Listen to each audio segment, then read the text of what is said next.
کچھ جرائم اور کچھ گناہ ایسے ہیں کہ جو ہمارے معاشرے میں اس طرح پھیل گئے ہیں کہ لوگ اب ان گناہوں کو گناہ ہی نہیں سمجھتے،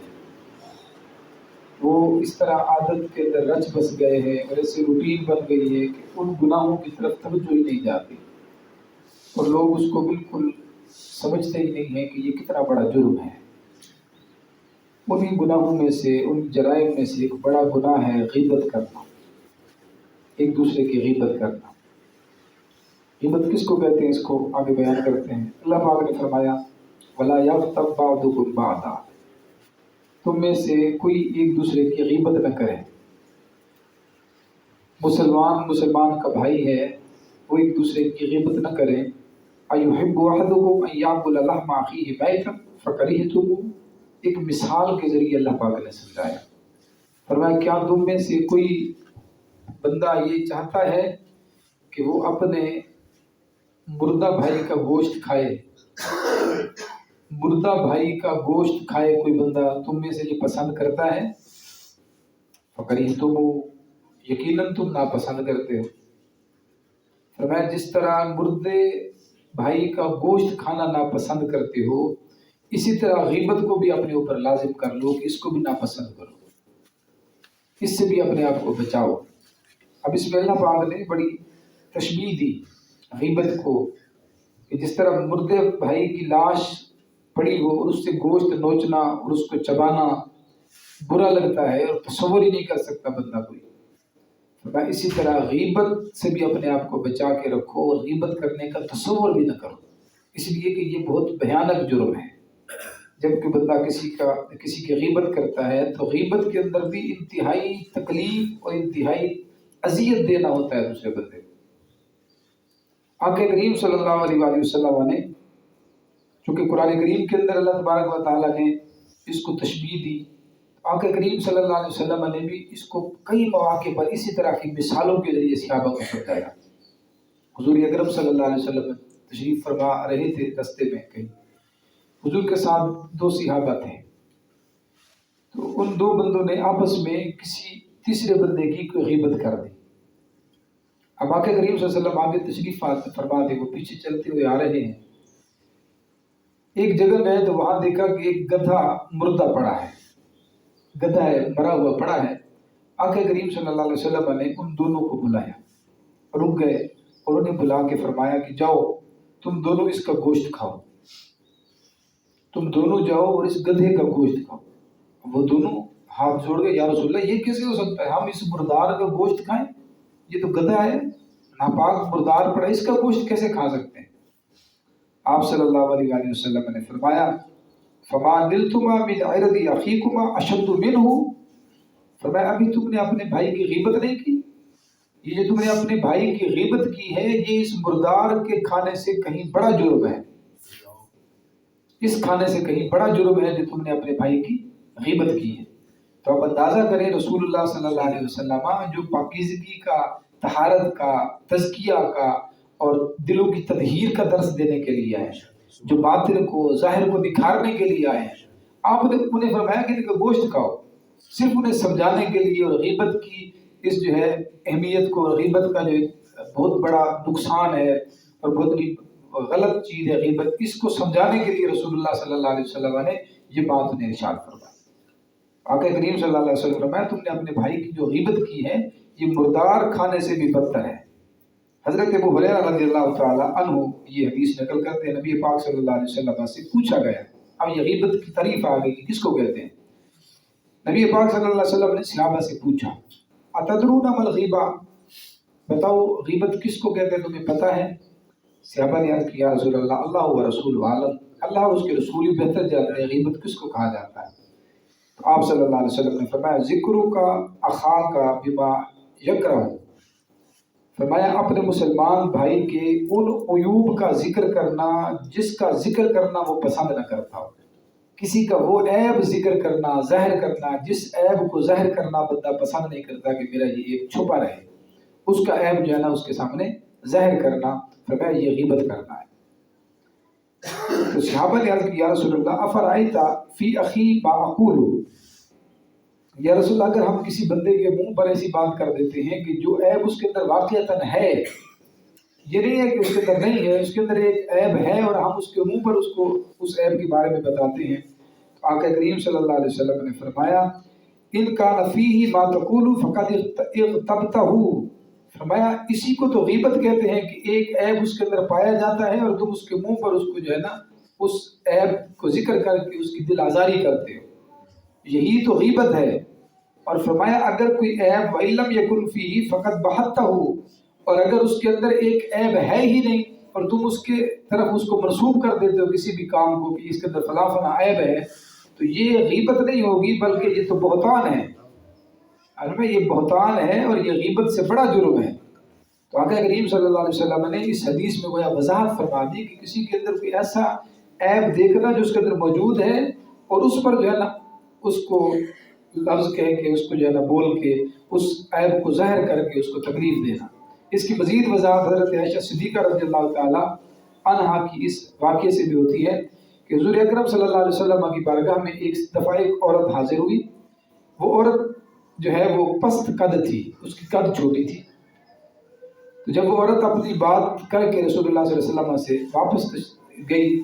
حضرت اما عائشہ صدیقہ رضی اللہ تعالی عنہا نے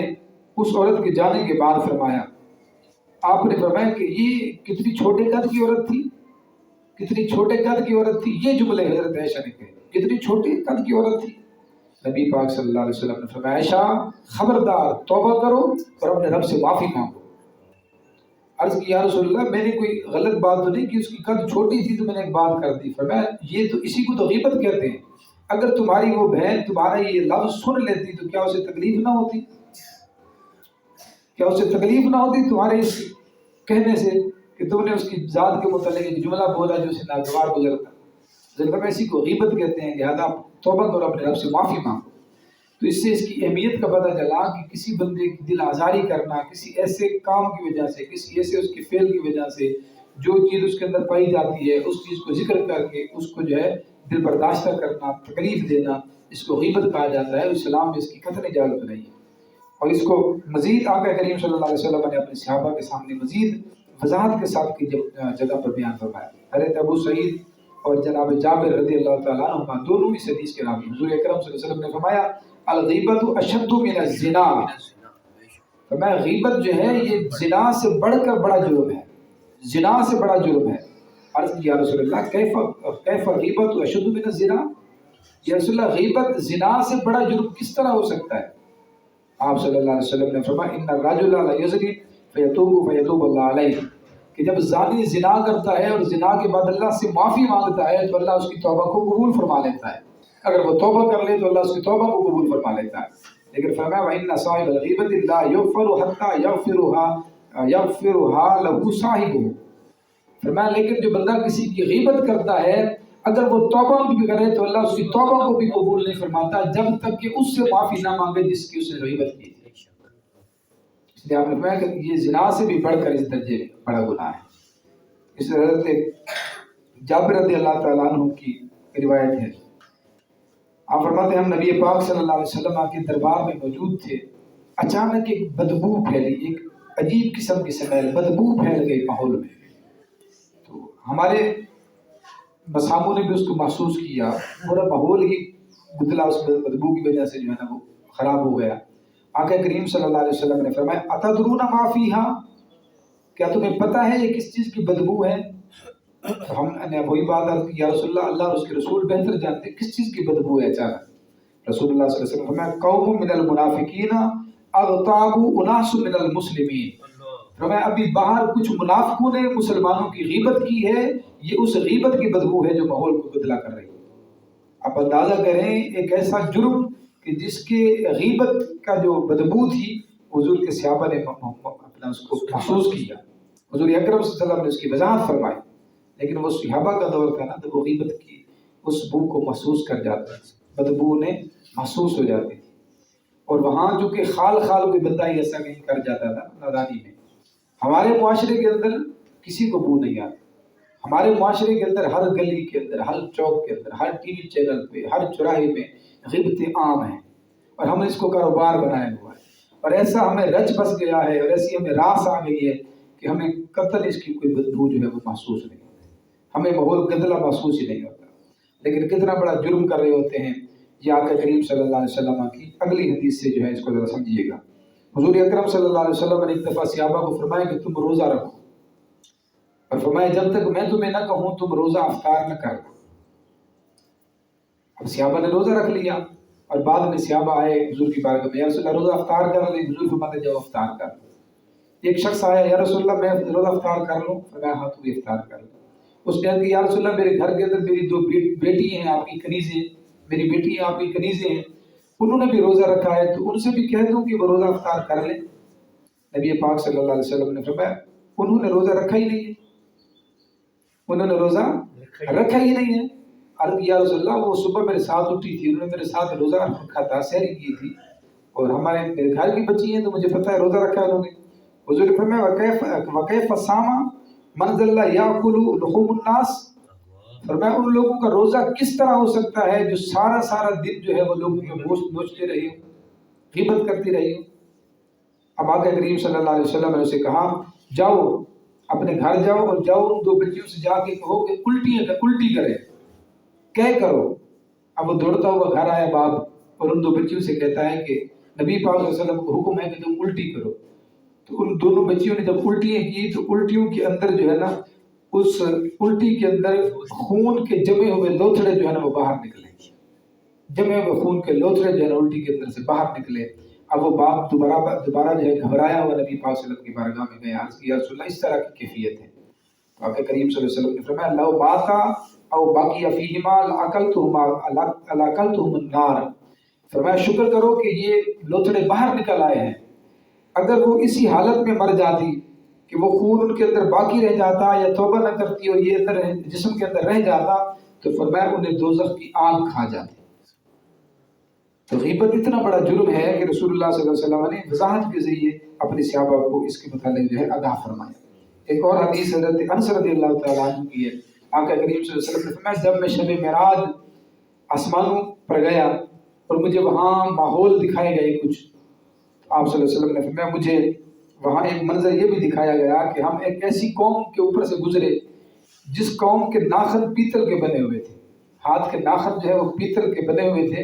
اور وہ لوگ اپنے جسموں کو ناخنوں کے ساتھ کھرچ رہے تھے، اپنے جسموں کو جو ہے کھرچ رہے تھے۔ تو میں نے جبرائیل سے پوچھا جبرائیل من ہؤلاء، یہ کون لوگ ہیں؟ جبرائیل امین نے عرض کیا رسول اللہ ہؤلاء الذین یاکلون لحوم الناس ویفعلون فی اعراضهم، یہ وہ لوگ ہیں جو لوگوں کی غیبتیں کرتے تھے اور ان کی عزتیں اچھالتے تھے۔ تو کسی کی عزت اچھالنا، کسی کی عزت کو پامال کرنا اور اس کی غیبت کرنا اتنا بڑا بھیانک جرم ہے جس کو رسول اللہ صلی اللہ علیہ وسلم نے اس طرح تشبیہات کے ساتھ بیان فرمایا۔ اب اندازہ کریں اتنا بڑا جرم ہے جس کی اتنا زیادہ سزا حدیث میں قرآن میں بیان ہوئی، ہمارے معاشرے کے اندر پھیلتا جا رہا ہے، اور اسی لیے پھیلتے ہیں یہ جرم کہ ہمارے معاشرے کے اندر سیکھنے کا سمجھنے کا ماحول ہی نہیں رہا، دین کی سمجھ کا جو ہے وہ درد ہی نہیں رہا۔ ہماری یہ سوسائٹی کے اندر رجحان ہے کہ بس جتنا مجھے پتہ ہے اور تو کسی کو پتہ ہی نہیں ہے، ہر بندہ یہ سمجھ کے بیٹھا ہے کہ دین جو میں نے سمجھ لیا بس وہی دین ہے، اس کے علاوہ تو دین ہے ہی نہیں۔ ان جرائم کی سنگینی کا، ان جرائم کے اتنے بڑے گناہ ہونے کا چونکہ ہمیں احساس نہیں ہوتا تو معاشرے کے اندر یہ عام سوسائٹی کے اندر چیزیں پھیلتی جا رہی ہیں۔ بیان کرنے کا مقصد یہ ہے کہ